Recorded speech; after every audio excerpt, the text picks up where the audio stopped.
गीताशास्त्रमिदं पुण्यं ज पठेत् प्रजतोपमान् विष्णुपदमाप्नोति भयशोकादिवर्जित। नियमित गीता अनुशीलनकारी व्यक्तिर समस्त प्रकार शोक भय थेके तिनि मुक्त हन।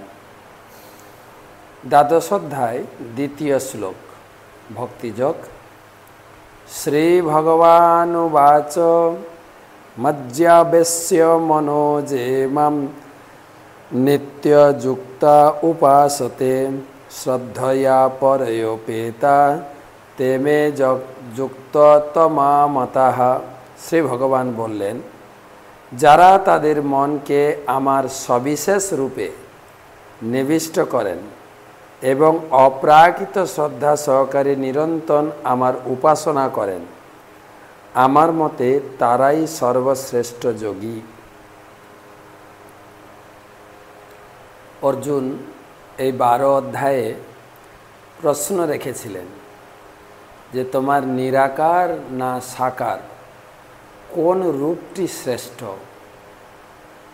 ভগবান সরাসরি উত্তর দিচ্ছেন, মই আবেশ্য মনোজেমাং, আমি যেরকমটি তোমার সামনে দাঁড়িয়ে কথা বলছি সেটাই আমার সর্বশ্রেষ্ঠ স্বরূপ, অর্থাৎ আমি সাকার।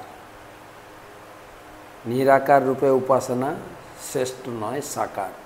এবং শুধু তাই না, নিত্যযুক্তা উপাসতে, আমার এই দ্বিভুজ শ্যাম সুন্দর রূপ যেরকম তোমার সামনে কথা বলছি এই রূপের প্রতি নিত্য তুমি উপাসনা এবং ধ্যান উপাসনা করবে। কিভাবে?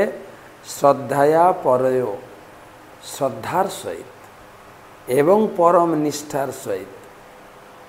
আর সেটাই হচ্ছে আমার মত। কেউ বলতে পারে না নিরাকার শ্রেষ্ঠ, কেউ বলতে পারে সাকার শ্রেষ্ঠ, ভিন্ন ভিন্ন লোকের ভিন্ন ভিন্ন মত হতে পারে, কিন্তু আমি নিজে কি সেটা আমার কাছ থেকে শোনো।